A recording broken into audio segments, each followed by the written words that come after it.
이 세상은 이렇게 속고 속힘을 당하는 세상이에요. 이번에도 밀양의 중학교 학생들을 집단으로 고등학교 학생들이 성폭행을 해서 사회적인 문제가 됐습니다. 중학생들은 고등학생들한테 속임을 당하고 또 이 고등학생들은 우리가 누가 뭐라고 욕을 하기 이전에 이 인터넷 문화가 너무나 광범위하게 펴져 있어서 어른이고 아이들이고 다 이런 요소의 성적인 범죄에 많이 노출이 돼 있어요. 이런 얘기를 저는 좀 설교를 해야 된다고 생각을 합니다. 실제적인 문제는 다 이런 문제인데 고등학생들이 어떻게 생각해 보면 또 자기네들의 그런 그 피해자라고도 할 수 있잖아요. 그런데 이쪽은 이쪽대로 속임을 당하고 그래서 기자를 만났는데 고등학생들에 대해서 이렇게 발표를 하지 않기로 그걸 제보를 했는데 그 가해자들을 또 이렇게 절대로 신문에 내지 않기로 했는데 걔네들 신문을 또 대문짝만하게 내줬어요. 그러니까 서로 속임을 당했다고 기자도 못 믿고 누구도 못 믿고 걔네들의 인생을 망쳤다고 볼 수도 있잖아요. 우리는 끊임없이 속고 속임을 당하는 세상 속에서 살고 있습니다. 누가 피해자냐, 누가 가해자냐 이런 생각을 하기 이전에 우리는 도대체 이 문제를 어떻게 해야 되나. 저는 근데 그런 사고가 나올 때마다 그 아이가 이제 감옥에 찾아온 어머니 아버지를 보고 참 여러 가지 죄인인 거를 느낀다면은 제가 저러고 나서 나중에 회개를 하면 얼마나 간증을 해서 여러 사람들을 도울까 그렇게 날마다 그런 사건을 보면서 야무진 꿈을 꿉니다. 우리 다 인간이 죄인인데 그런데 이제 지난 시간에 이런 속임이 있고 유혹이 끊임없이 있을 수밖에 없지만은 그러면 내가 속임을 당했다고 그 고등학생을 찾아가서 죽여야 됩니까? 사실 그 엄마의 마음은 정말 이가 갈리겠지요. 죽이고 싶겠지요. 기브온이 이제 찾아와서 속여가지고 이스라엘 백성에게 하나가 됐어요. 근데 그걸 알고 나서 이스라엘 백성들이 용납이 안 되잖아요. 그러면 죽여야 됩니까? 내가 속임을 당했으니까 죽여야 된다. 저 인간은 죽여야 된다. 근데 오늘 본문 말씀을 보니까 여호수아를 통하여서 그들을 살리라 이렇게 명령을 하는 거예요. 속였어도 살리라. 너희가 속임을 당했어도 살리라. 오늘 그것이 주제예요. 그러면 내가 속임을 당하고 너무 분한데 그들을 살리기 위해서 첫 번째 속임수에 대한 실체를 객관적으로 파악을 해야 돼요. 속임수가 도대체 뭔가? 어떻게 속임수를 미리 파악할 수가 있을까? 사실 사흘이 지난 후에 다 드러났잖아요. 속임수는 언제나 드러나게 돼 있어요.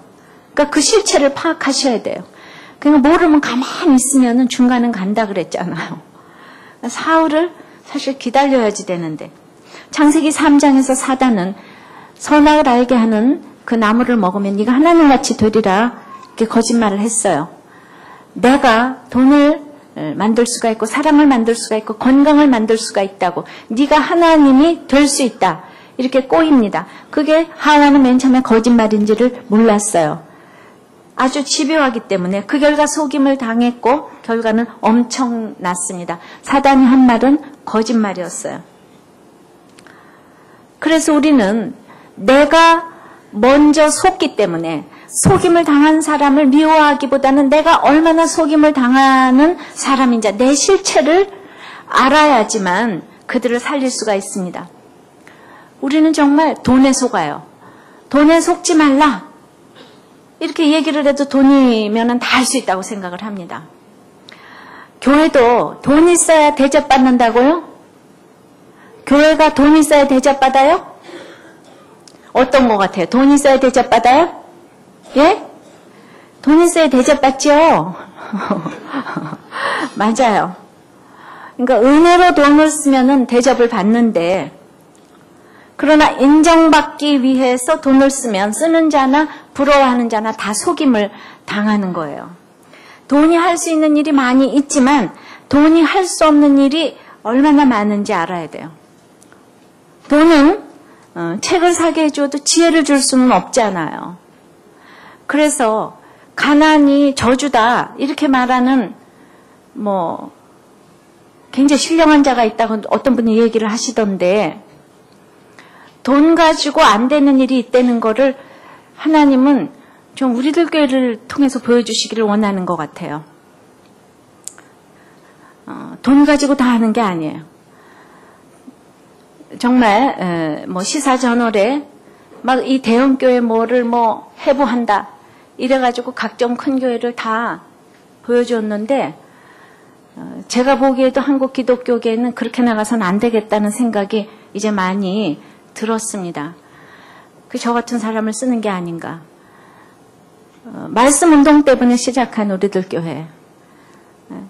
아무런 개척위원, 개척자금 아무것도 없이 우리 집에서 시작을 해서, 그 다음에 참으로 연고도 없는 이 휘문고등학교를 2달 만에 와서 쓰게 해주셨는데, 지금까지 이르렀어요. 개척 준비 기도 모임부터 2년이 지났습니다.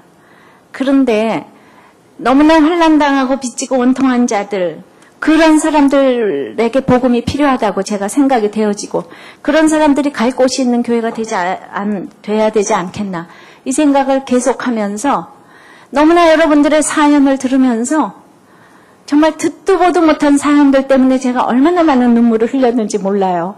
어떻게 이런 일들이 있을 수가 있는가. 그래서 참 정말 여러분들 다 한결같이 힘든데, 하나님은 그래도 저한테 날마다 배부르는 사람은 안 와도 된다. 정말 힘든 사람이 복음이 필요하고, 그래서 2년이 되도록 우리가 갈 곳이 없고, 그래도 제가 여러분들에게 사실은 건축원금 작정 한 번을 못 하겠더라고요. 그냥 여기 오는 것만도 차비도 겨우 들여서 올 텐데. 그래서 우리는 갈 곳이 없어요. 지금 진짜 아까 말씀하셨던 것처럼, 그래도 우리 열심히 기도하라고 그랬잖아요. 기도하면 기적이 베풀어진다. 그런데 사실 우리 이사장님이 오셔서 6.15 창립 기념 예배 때 영접하셔서 주차장 자리에 강당을 지어도 된다 그러는데, 강당을 빈 땅에다가 공짜 땅에다가 지으라고 그래도 강당 짓는 것만도 100억이 들어간다 그러니까 그 다음에 제가 입이 쑥 들어갔어요. 그래서 이제 앉아. 그냥 안 짓고 말지 우리는 이렇게 간단해요. 그래서 그때 막 좋아했다가 그 다음에 제가 입이 쑥 들어갔잖아요. 짓는 금액이 그렇게 든다 그러니까 그것도 어떻게 짓겠어요. 그러고는 이렇게 가만히 또 기다리고 있었는데, 여기가 터져오르게 생기고, 제가 송구영신 예배니 이제 한꺼번에 다 모여야 되는데 장소가 좁아서 어떡하나. 그랬더니 글쎄 여기 2층에 그 체육관 있잖아요. 그 이제 강당으로 쓰는데 그거를 쓰라고 그러네요. 그래서 우리는 그냥 돈 가야지. 여러분들이 너무 없는 걸 아시고, 여러분들의 진심을 아시고, 또 이제 올라가게 생겼어요. 예, 난로 몇 개 갖다 놓고, 예, 냉난방 공사도 돈이 또 너무 많이 들어서 우리 또 그거 안 하고, 그냥 이렇게, 그냥 난로 몇 개 갖다 놓고, 이제 그 공사가 되는 대로, 이제 써도 좋다. 어떤 그 기적이 그렇게 일어나는가. 이게 기적일까요?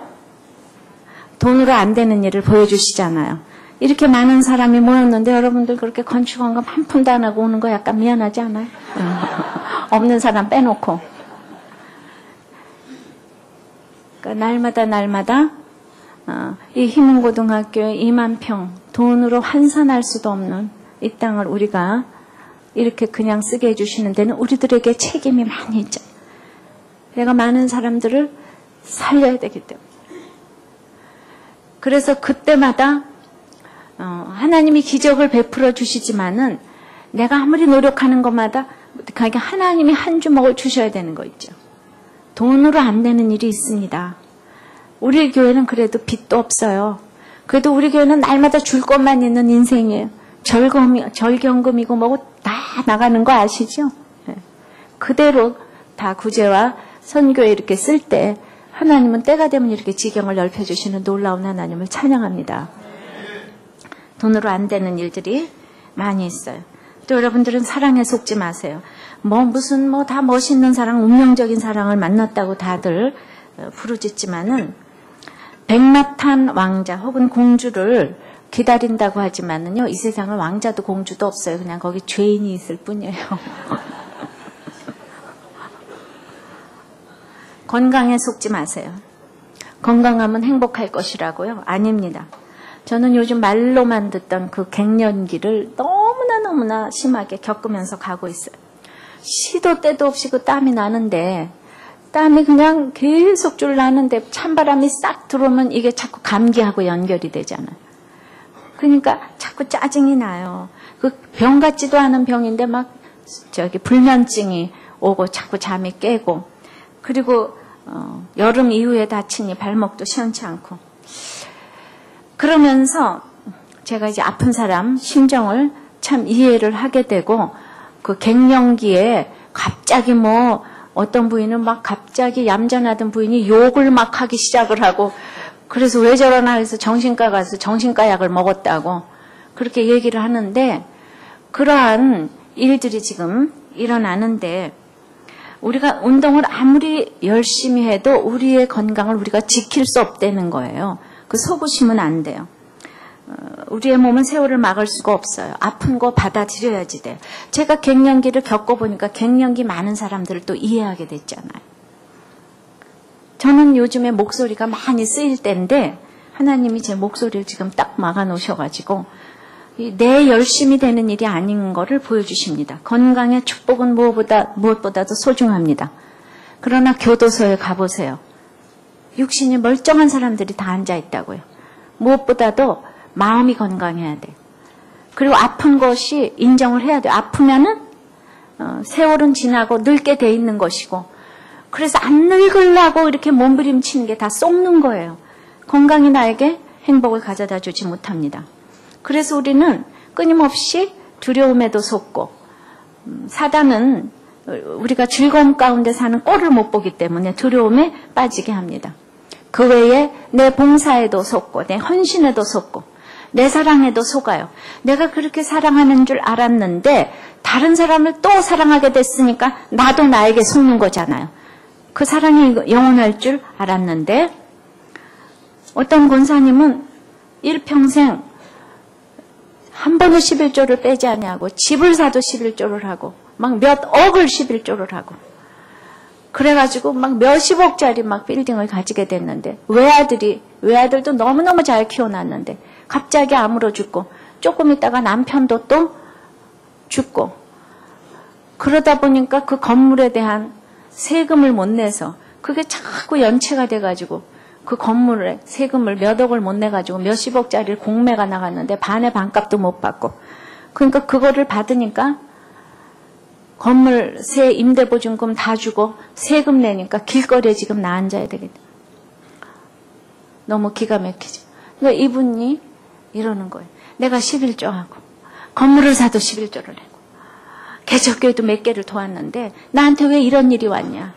그런데 며느리도 도망을 갔다. 애들 둘 데리고 다 갔다. 딸들도 나한테 생활비를 하나도 안 준다. 딸도 다 인류인데, 인류로 잘 키워놓고 사이도 인류인데 어떻게 이런 일이 있을 수가 있느냐.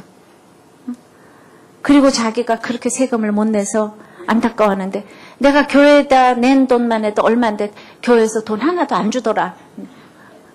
그러고 와서 쳐다도 안 보더라. 그 돈에 속은 거예요. 헌신에 속은 거예요. 봉사에 속은 거예요. 그래서 제가 다 듣고 있다가, 권사님은 참 며느리도 딸도 싫어하시게 생겼어요. 그랬더니 얼마나 싫어하면 도망갔겠어요. 그리고 그렇게 헌금을 했는데 왜 아무도 안 와요? 그 권사님 삶의 결론이에요. 제가 그러니까. 그리고 교회에다 헌금하면 했지. 그걸 도로 찾는 사람이 어디 있어요. 그 다음에 빚도 그렇게 졌는데 빨리빨리 그러면 처분을 하지. 거기서 왜 그렇게 오래 살고 계셨어요? 그랬더니 거기서 1대, 2대, 3대 손주까지 장로를 시키려고. 그 집이 어떤 집인데, 피땀 흘린 집인데, 그냥 나그네 인생길에 그렇게 욕심이 많으시니까 되는 일이 없는 거예요. 제가 그렇게 얘기를 했거든요. 봉사에 속고 돈에 속고. 정말 그 기복신앙이에요. 해결이 안 되는 그 신앙. 그래가지고 모든 식구들이 지겨워하지요. 그랬더니 어떻게 그렇게 잘 알아요? 이러더라고요. 근데 얘기를 해드리니까 시원해 하시던데요. 본사님이 너무너무 대단해가지고 아무도 얘기를 못하는데 제가 그 말이 진짜잖아요. 거기서 해결이 안 되니까. 그래서 저러 말할 것 같으면 그렇게 지금 우리 집 딸밖에 없는데 내가 일평생 이렇게 부모님 보살피고 그래도 나는 생색이란 게 안 나는데 내가 할 일로 하는데 그렇게 훌륭하게 키워놨는데 어떻게 생활비 되는 사람이 하나도 없냐? 그게 권사님 삶의 결론이 아니고 무엇이냐? 그랬더니 그냥 너무나 우리들 교회를 오시고 싶으시다고 그렇게 얘기를 들은 적이 없다고. 참 우리가 속습니다. 내가 속는다는 걸 알아야지 남을 도울 수가 있어요. 속인 사람을 욕하기 전에 내가 얼마나 속기 쉬운지. 결혼 3년차 주부래요. 남편과 대학교 때 같은 과 커플로. 이 사람은 6개월이나 사랑도 했지만 동거까지 해봤대. 요새 그런 거 유행하잖아요. 이 사람은 3일만 기다린 게 아니고 6개월을 동거를 해보았는데 동거하면서 둘만 있을 때는 남편이 자기만 위해서 사는 것처럼 보였는데 결혼하고 나서는 지옥 같은 생활을 하게 됐다는 거예요. 복병이 나타났어요. 이 남편이 갑자기 회사를 뜯어치우고 공부를 시작한 거예요. 입시학원을 다니기 시작했어요. 이상한 공부를 하겠다고. 남편이 너무나도 하고 싶어하는 일이라서 열심히 돈 벌면서 이제 자기가 뒷바라지를 해가지고 남편 뒷바라지 아니라고 2번이나 아기를 주었다는 거예요. 그러면서 너무 과로를 해가지고 결혼 3년 차인데 난소암이 걸렸다는 거예요. 난소암이 걸려서 1년 동안 직장에서 퇴직금 다 받아가지고 항암 치료를 하고 있는데 그 돈으로 여전히 남편은 입시학원을 다녔다는 거예요. 돈 하나도 안 벌고. 그래서 1년이나 항암 치료를 하다가 이제 이래서는 안 되겠다. 다시 직장을 가지기 시작하니까 남편이 이제 겨우 자기가 이래서는 안 되겠구나. 그러면서 공부를 포기하고 다시 직장을 좀 알아봐서 이제 우리 가정의 행복이 시작이 됐구나. 겨우겨우 마음 잡아가려고 이제 아기도 낳을 수 있겠다고 이렇게 의사가 처방을 해주었는데 그냥 금년 가을에 외도를 하기 시작했다는 거예요. 남편이. 가지가지죠. 네? 그러니까 돈에 속고 사랑에 속고 지금 건강에 속고 다 속았어요. 우리가 어떻게 알겠어요? 어떻게 진짜 속지 않겠어요? 3년 동안에 그렇게 사랑하는 사람하고 결혼을 했는데 이렇게 많은 일이 있어요. 근데 그렇게 사랑했는데 결혼하자마자 다 속은 걸 알았다 그러잖아요. 그래서 오늘 정말 결혼하기 전에는 콩깍지가 씌워서 보이지를 않아요. 그래서 십자가 지는 일을 기도하면서 3일간 지나봐야 하는데 오늘 본문 16절 다시 한번 읽어보겠습니다. 시작. 언약을 맺은 후 3일이 지나서야 그들은 근린에 있어 자기들 중에 거주하는 자라 함을 들으니라. 여호수아 9장 16절 말씀입니다. 원문에는 그리고 3일이 되었다. 속고 나서 3일이 되었다. 이건 속고 나서 기부원하고.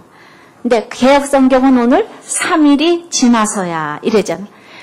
그러니까 그전에도 알 수 있는 걸 3일이 지나서야 알게 됐다는 거예요.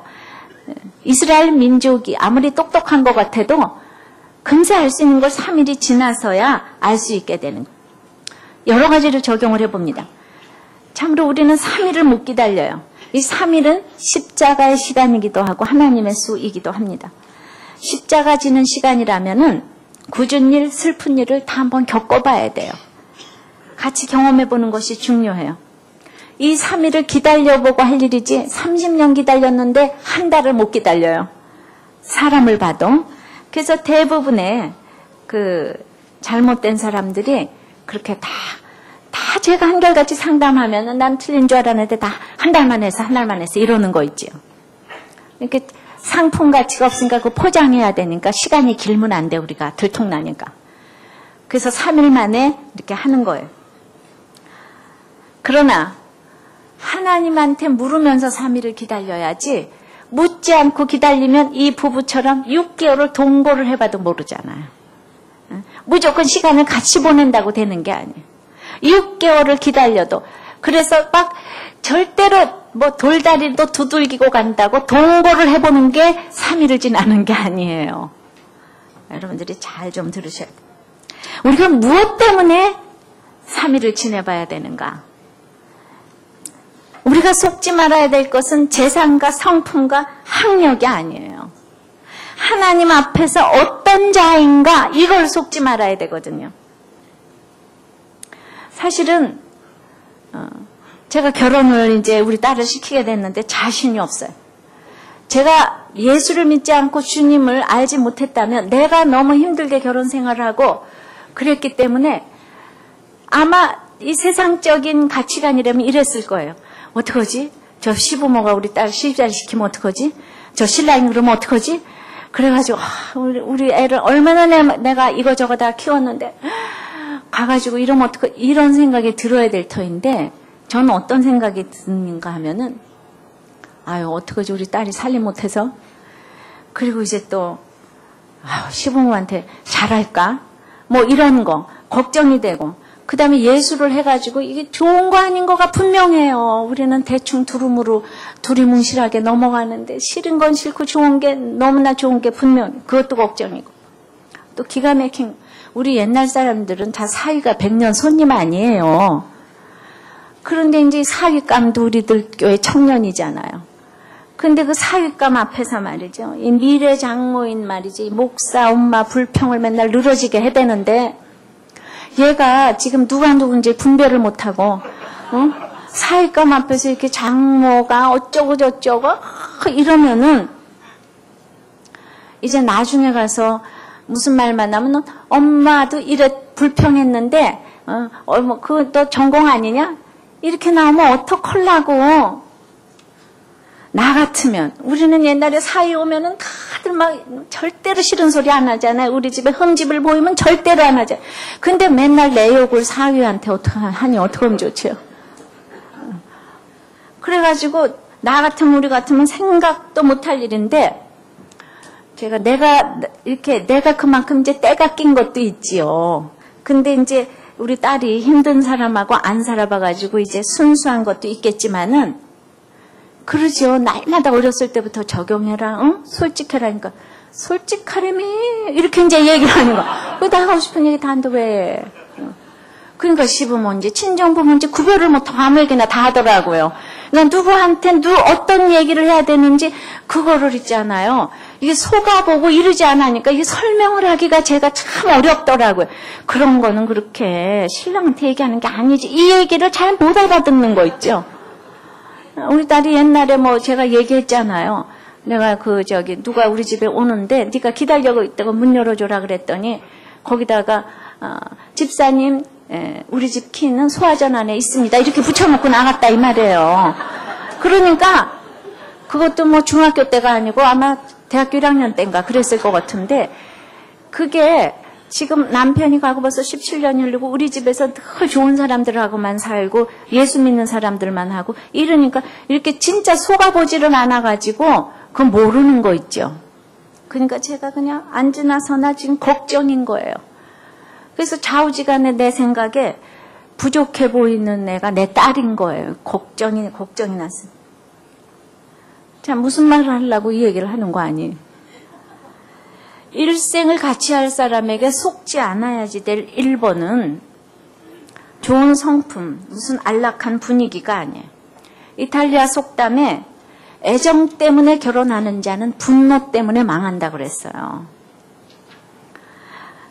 그러니까 내가 고르자고 하는 사람이 하나님 앞에서 죄인이라는 사실을 명백히 하는가 안 하는가, 자기가 죄인인가를 고백을 진짜 하는가 안 하는가. 그러니까 유순한 성품에 속아서 정작 믿음을 안 보면 안 된다는 거예요. 그러니까 감미롭게 속삭이니까 넘어가는 거예요. 3일 동안에.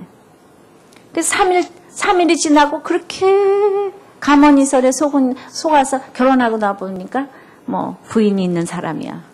자녀가 있어. 그러니까 하나님께 죄인이라는 거를 고백을 하니까 무슨 일이 있어도 내가 이러고 저러고 하지 않니?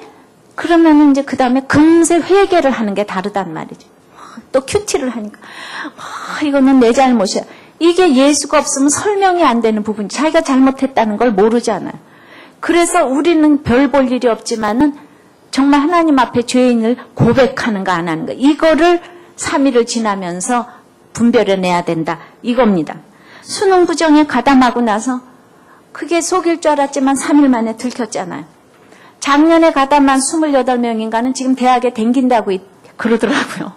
그러면 그 사람은 안 들켜서 운이 좋았어요? 제가 늘 하는 얘기지만은 부정을 했으면 들키는 게 축복이에요. 그래서 그 유치장에 찾아온 부모에게 얘가 막 부모를 보니까 막 마음이 미어져가지고 내가 정말 죄인이구나 이걸 깨달았다는 거예요. 그래서 저는 그거 죄인이구나 깨닫고 나면은 나중에 정말 예수 믿고 돌아와가지고 이럴 때 주님을 만나면 이게 장땡이에요. 어린 날에 주님 만났잖아요. 그러면 이제 예수만 믿으면 내가 옛날에 수능 부정을 했는데 그게 헛거다 이러고 전국을 유세를 하고 다니잖아요. 간증을 하고 다니면서 여러분들 입시에 속지 마세요. 내가 수능 부정을 핸드폰으로 해봤는데 이렇게 간증할 사람이 난 맨날 그런 꿈을 꿔요. I have a dream. 그래가지고 3일 동안에 지나면서 뭐 사시사철을 괜히 지나려는 것이 아니라 정말 저 사람한테 신앙 고백이 확실한가. 죄인이라는 것을 확실히 하는가. 교회만 다닌다고 다가 아니잖아요. 썬데이 크리스찬이 얼마나 많아요. 17절에 진행을 하고 3일에 이르러서야 그죠? 그들의 여러 성읍에 이르렀으니 3일이 지나고 나서 그 여러 성읍에 이르러 보고야 알게 된 거예요. 뭐 장가를 가보고 시집을 가보고 회사를 가보니까 이 부서 저 부서 뭐 형님 누나 친척 그냥 그래 보니까 하나님의 고백이 확실하지 않는 사람은 이 보니까 돈도 속이고 학력도 속이고 재산도 속이고 뭐 다 속이더라고요. 이게 수직적 수평적 이게 같은 거거든. 그런데 어떻게 우리는 이르러 보지 않고 알 수가 있겠어요? 이르러 보지 않고도 알 수 있는 방법은 세상으로는 없어요. 하나님께 묻는 방법밖에 없어요. 근데 하나님께 묻지 않고 내가 다 알 수 있다 이러는 사람에게는요. 결혼을 하거나 사업을 할 때 절대로 단점들을 옆에 사람들이 가르쳐 주질 않아요. 알려주질 않아요. 나중에 후환이 두려워서 그렇다는 거예요. 우리가 어떻게 지나보지 않은 길을 다 알 수 있겠어요? 상대방을 어떻게 다 알 수 있겠어요? 근데 예수 믿는 우리가 알고자 하는 것이 믿음이기 때문에 믿음의 사람은 세상 가치관이 아닌 구원의 가치관으로 살기 때문에 그 사람은 아니야 라고 말해줄 수 있는 사람은 정말 성경 가치관을 가졌기 때문에 그 사람은 아니야. 근데 교회를 다니면서도 세상과 다름이 없는 이 사람들이 많이 있기 때문에 3일이 지나면 알아질 것인데 다들 가만히 있는 거예요. 그래서 내가 어떤 사람들과 공동체를 맺고 있는지를 점검해 봐야 돼요. 다 그럽니다. 그렇게 이상한 사람이었는데요. 내 옆에 그 사돈도 친구고 다 친구였는데 글쎄요. 결혼하기 전에 한마디도 안 해주더라고요. 그런 사람들하고 좋아서 올려 댕겼기 때문이에요. 진짜 공동체를 멀리했기 때문이에요. 우리는 그런데 나중에 혹시 결혼해서 나한테 뭐라고 그럴까 봐. 그래서 다 잽니다. 말을 안 해줘요. 하나님께 그렇게 묻지 않는 사람은 세상 사람들도 말을 안 해줘요. 알아요? 얼마나 다 인간적인지 몰라요. 그렇다고 내가 사랑해서 하는 얘기인데 말이야. 그 비판을 일삼으라는 얘기는 절대로 아니에요. 이걸 또 구별을 하셔야 돼요. 그래서 어쨌든 이모저모로 우리는 속임을 당했어요. 남편에게 뭐 신랑에게 사장에게 뭐 다 각자 속임을 당하는 일이 너무 많아요. 이 땅은 속임과 속임의 세상이에요. 성경은 그 속임의 얘기로 아주 도배가 돼 있어요. 그런데 그 기본이 나를 속였어요. 근데 오늘 주님은 살리라 그러잖아요. 첫 번째 뭐라 그랬죠? 속임수의 정체를 객관적으로 알아야 되는데 그거는 내 자신도 얼마나 돈에 속고 건강에 속고 사랑에 속는지 그거를 먼저 알려는 거야. 나의 실체를 알려는 거야. 속인 사람보다도 내가 얼마나 속임에 넘어가는지 그 실체를 알려는 거예요. 그래서 두 번째는 이제 그들을 살리기 위해서 속았으면 이제 원칙으로 돌아가서 맹세를 지켜야 되는 거예요. 우리는 하나님 앞에서 결혼 언약을 했어요. 결혼 언약을 했어요. 그러므로 이제 맹세를 지켜야 돼요. 살려야 돼요. 왜냐하면 어떤 상황이든지 중요하게 지켜야 할 원리가 있는데 그것은 하나님의 이름이 높임을 받아야 되는데 하나님 여호와로 맹세를 했잖아요. 이 사람들이. 하나님 여호와로 맹세를 했기 때문에 나에게 손해가 아무리 오더라도 이걸 어기면 하나님보다 자신의 이익을 더 중요하게 여기는 셈이 되기 때문에 우리는 무조건 지켜야 해요. 그래서 이제 잘못됐다는 것을 알았어요. 그런데 그걸 보고 이제 백성들이 어떻게 반응이 나오는가 하면 18절 다 같이 시작. 그러나 회중족장들이 이스라엘 하나님 여호와로 그들에게 맹세한 고로 이스라엘 자손이 그들을 치지 못한지라. 그러므로 회중이 다 족장들을 원망하니. 그러니까 이제 성도의 전공은 원망이에요. 무슨 일만 나면은 근데 이 회중 족장들이 기본하고 맹세를 했잖아요. 백성들이 위에 있는 사람이잖아요. 이 자식들의 부모는 부모님이죠. 지도자, 족장은 부모님이죠. 어디에서나 지도자가 책임을 져야 되는데 지도자가 지금 잘못 인도를 했어요.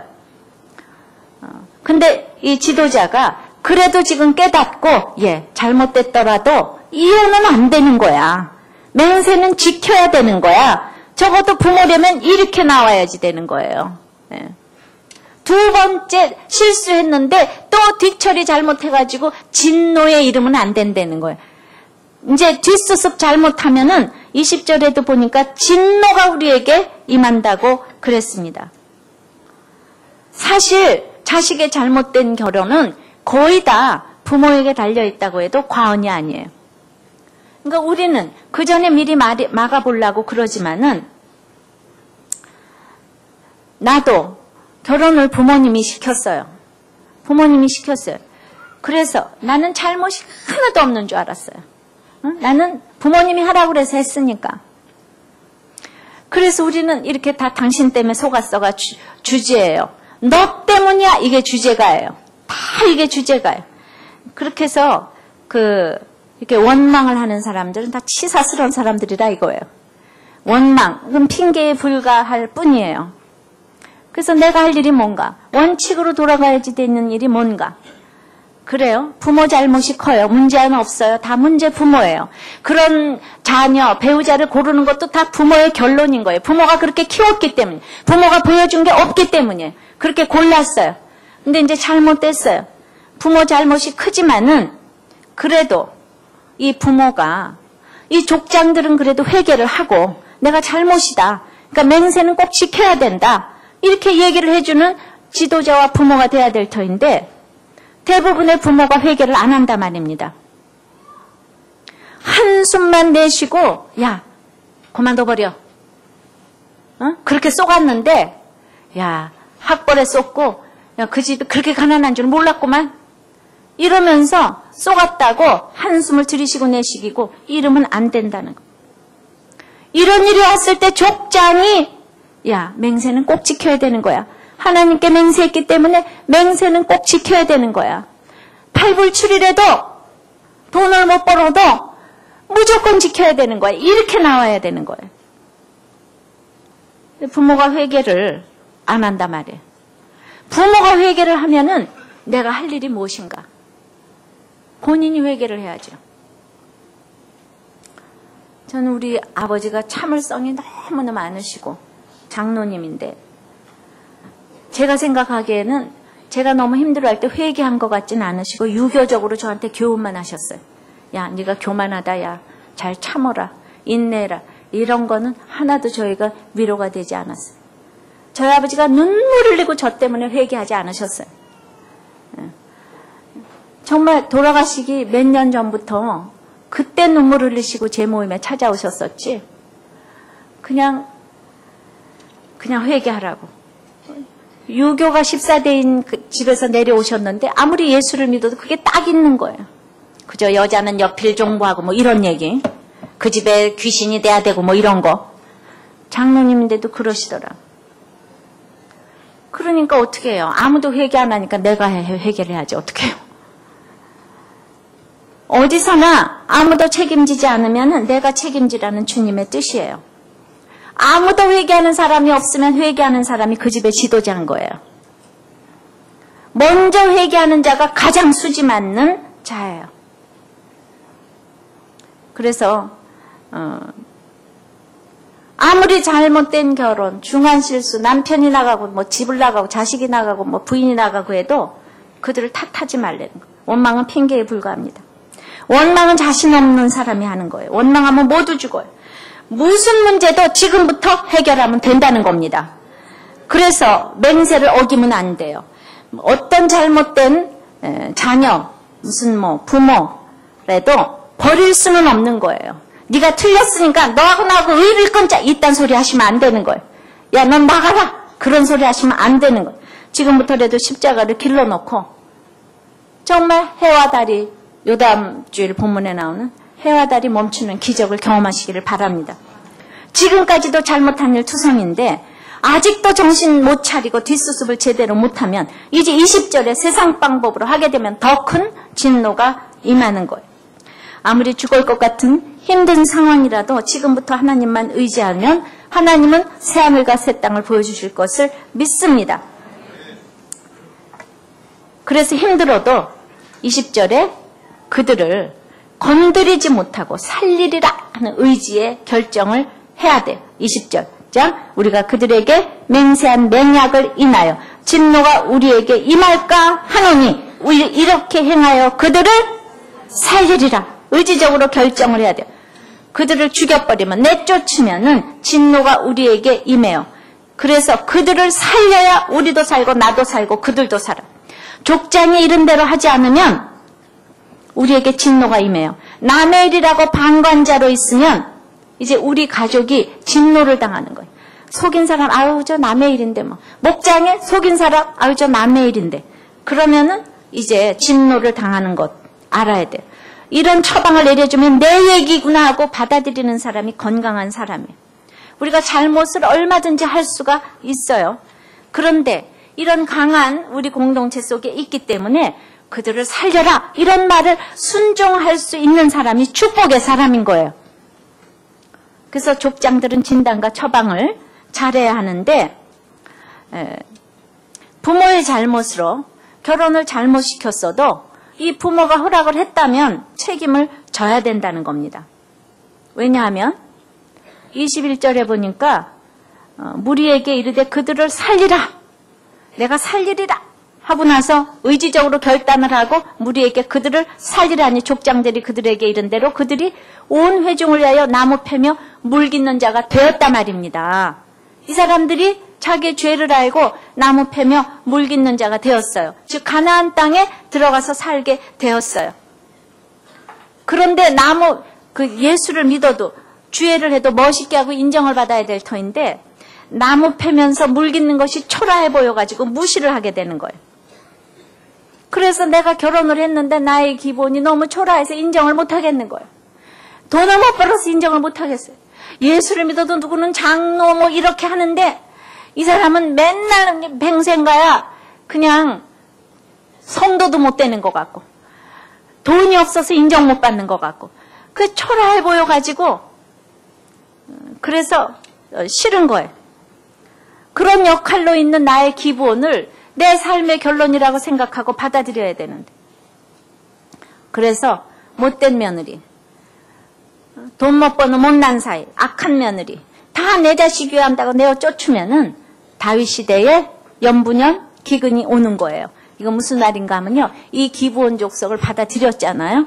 근데 너무 창피한 거야. 이스라엘 백성이 이 사람들하고 같이 사는 게 살아갈수록 싫어. 그래가지고 사울이요. 백성에게 열심히 있음으로 사울이 뒤에 가서 사울이 왕이 됐잖아요. 백성에게 열심히 있음으로 기브온 사람들을 죽이기로 꾀했어요. 그러니까 악역을 내가 감당한다 이거죠.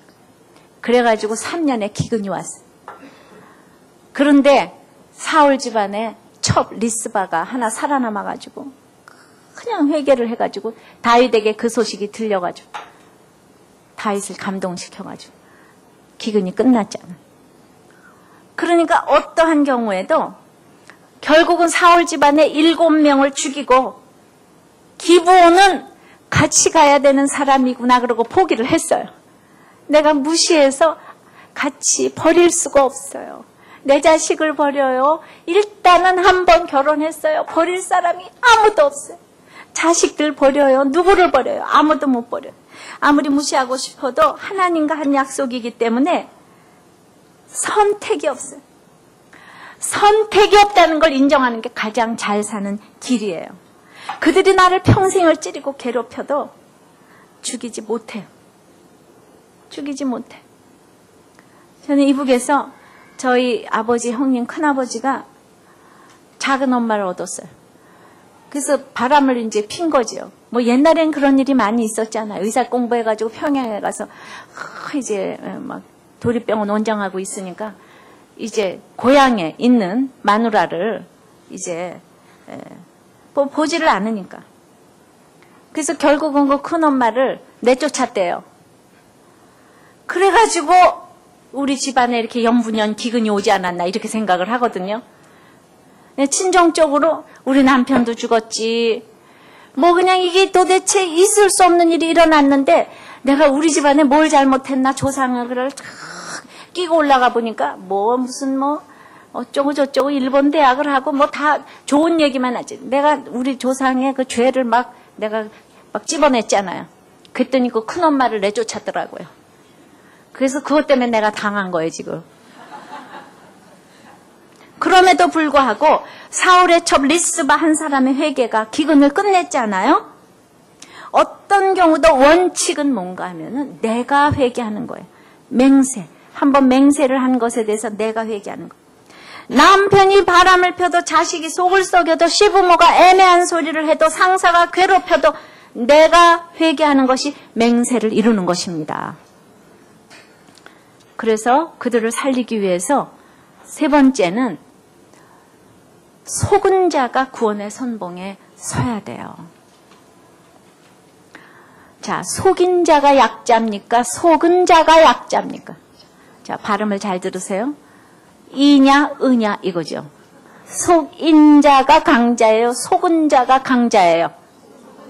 그러면 강자가 베푸는 태도에 따라서 이 속인 자를 살릴 수도 있고 죽일 수도 있는 거예요. 항상 강자 아시죠?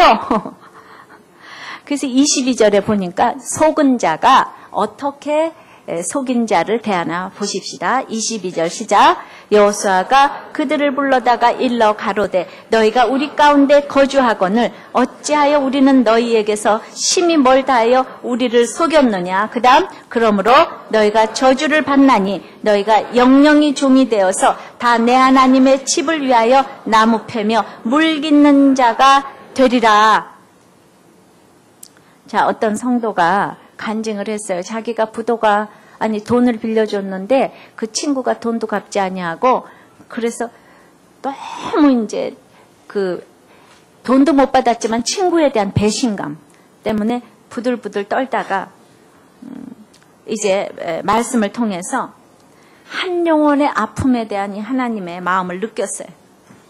그러니까 나는 내 배신감만 생각했지 그의 아픔 있잖아요. 그 부도 나서 힘들어하는 그의 아픔과 하나님의 마음을 생각하지 못하는 자신이 얼마나 이기적인가 그걸 깨닫고 그냥 그걸 지적을 하나님한테 받으니까 꺼이꺼이 울었대는 거예요.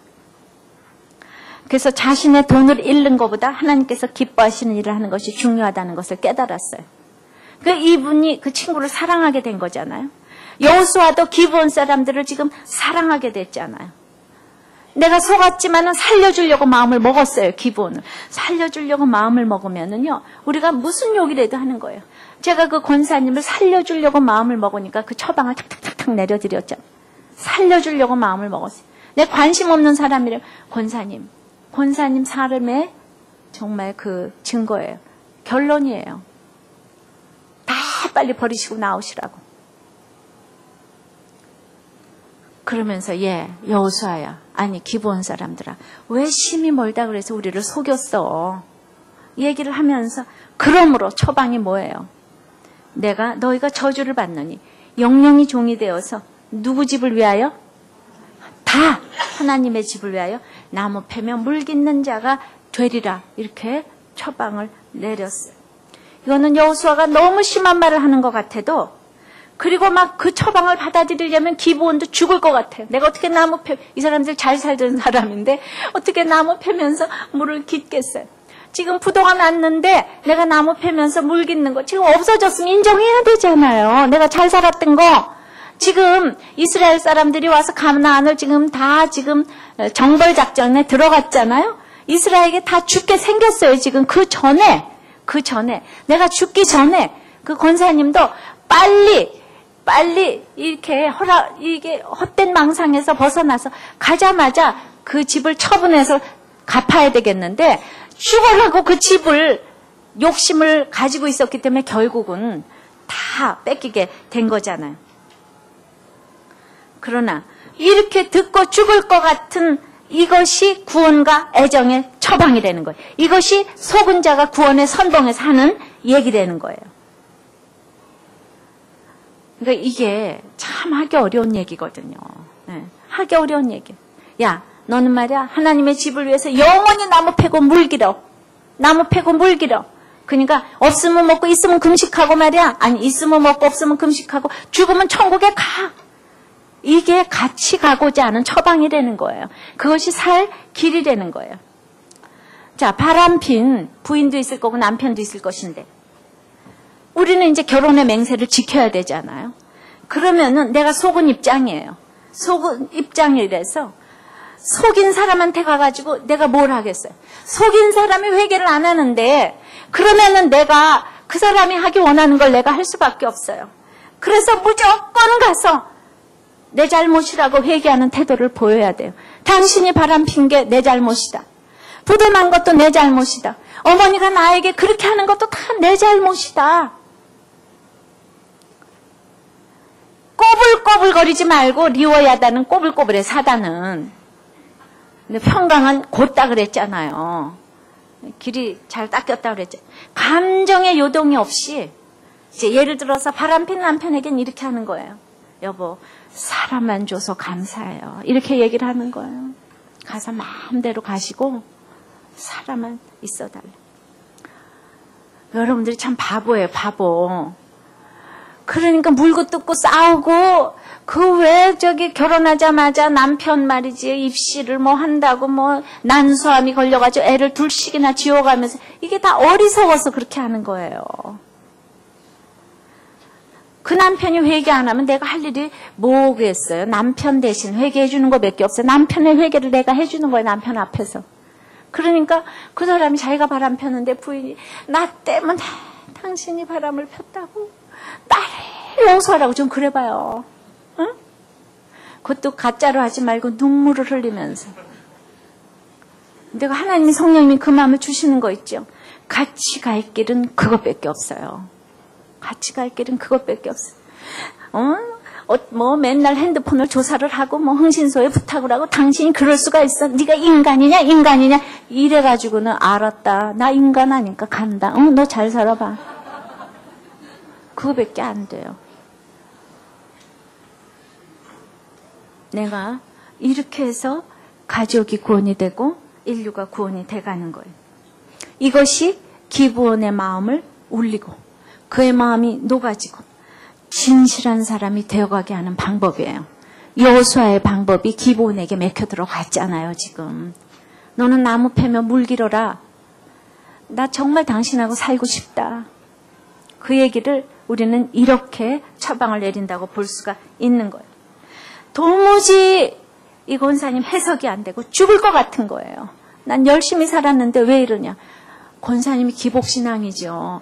돈 내고 나서 생색 내고 아니 헌금한 거를 이때 내 건물 세금 내주려고 교회에서 돈 안 주냐. 그게 신앙이에요. 내가 가지고 죽으면 죽으리라 굶어 죽으시면 되지. 자식들이 생활비 하나 안 갖다 좀 그것 권사님 회개해야 될 제목 아니에요? 그렇게 그냥 훌륭한 딸들이 있는데 왜 안 갖다 주시겠어요? 지금 때가 아니라서 그래요. 자, 그런데 있잖아요. 이 권사님이 너무 무서워서 아무도 그런 얘기를 못 해줬는데 내가 권사님이 죄인이에요. 그러니까 시원하대잖아요. 저보고. 그래서 거기를 좀 찾아가 보고 싶대잖아요. 당장. 이번에 수요일에 우리 와수 전도사님 간증도 너무너무 뭐 남편 죽고 좀 해결이 안 되는데 다 잘 될 거야. 나을 거야. 이 얘기를 해가지고는 해석이 안 되는데 딱 와서 회개. 당신이 악인이다. 이 얘기를 하니까 갑자기 너무 시원해지더라는 거예요. 이스라엘 사람들은 7년마다 자유인이 되고 50년 희년에는 땅도 찾아요. 그런데 기브온 사람들은 지금 영영이 종이 된대잖아요. 영영이. 그러니까 이게 내가 내 하나님 집에 문지기로 있는 것이 첫날에 악인의 장막에 있는 것보다 좋다. 이 마음을 가졌으니까 내가 뭐 남편 바람펴 나 병들어 자식 속새겨 집도 없어 그렇게 되더라도 나는 내 하나님 집에서 영영이 나무 패고 물 깃는 거 더 이상 바랄 것이 없다. 이게 기본의 태도예요.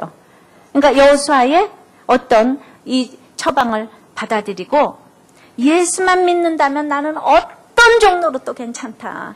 예수만 믿는다면 나는 파출부를 해도 괜찮고 남편이 바람을 펴도 괜찮고 아무것도 상관이 없다.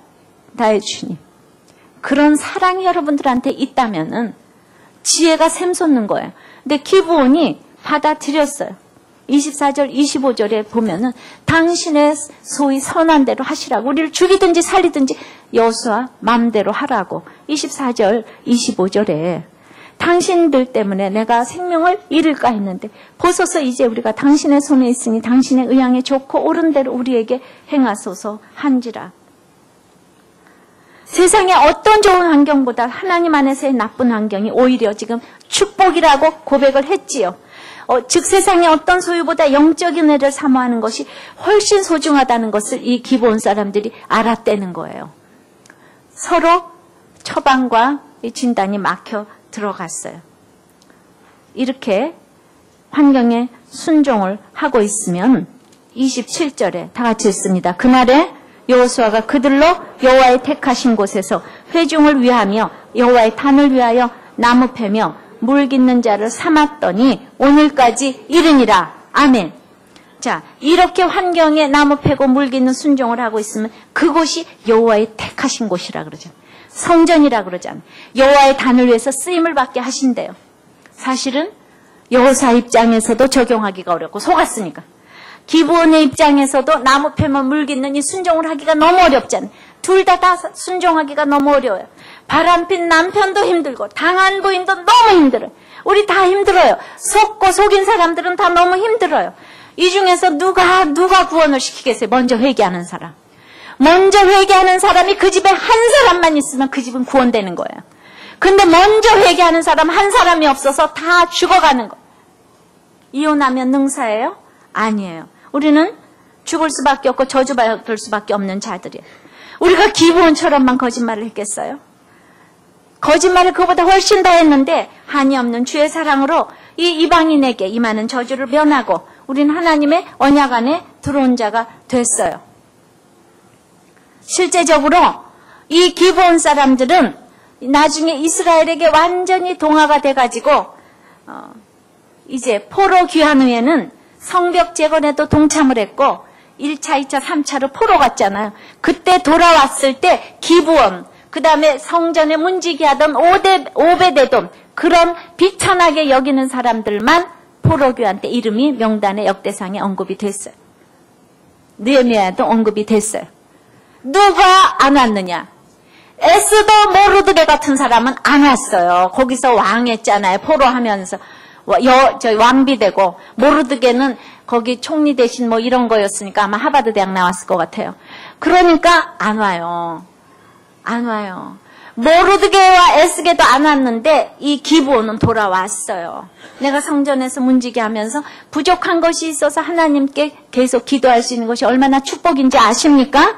그러니까 속지 좀 마시라는 겁니다. 그래서 처음부터 그러나 기브온의 그 죄는 그래도 라합하고는 비교가 돼야 돼요. 처음부터 구원에 관심을 가진 라합은 메시아의 계보에 들어갔지만은 기브온은 거짓말로 시작했기 때문에 물깃고 나무 패는 사람이 됐지만은 이렇게 적용할 수 있어요. 어떤 사람은 능력 있게 주의를 하는데 어떤 사람은 두로처럼 있잖아요.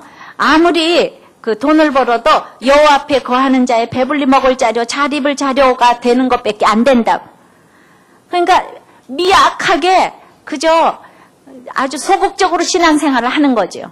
어떤 사람은 능력 있게 주의를 하는데, 그래서 오늘 본문에서는 나중에 보면 기브온이 그렇게 끝까지 하나님 나라의 생명책에 이렇게 올라갔지만은 천이 여기던 기브온도 오베데돔과 더불어 이런 새로운 명가가 됐지만은, 그러나 우리는 능력 있게 주의를 해야 되기 때문에 거짓말 하지 말자 이렇게 적용을 해야 되겠죠. 저는 우리들 교회 명가가 새록새록 생기고 있다고 생각을 합니다. 우리들 교회는 고아와 과부들이 아주 판을 치는 교회예요. 그래서 참으로 이 세상에서 가진 것이 부족할 때 계속 하나님을 애타게 찾을 수 있는 이 비결, 축복이 아닌가 생각을 합니다. 참으로 오늘 말씀을 맺어요.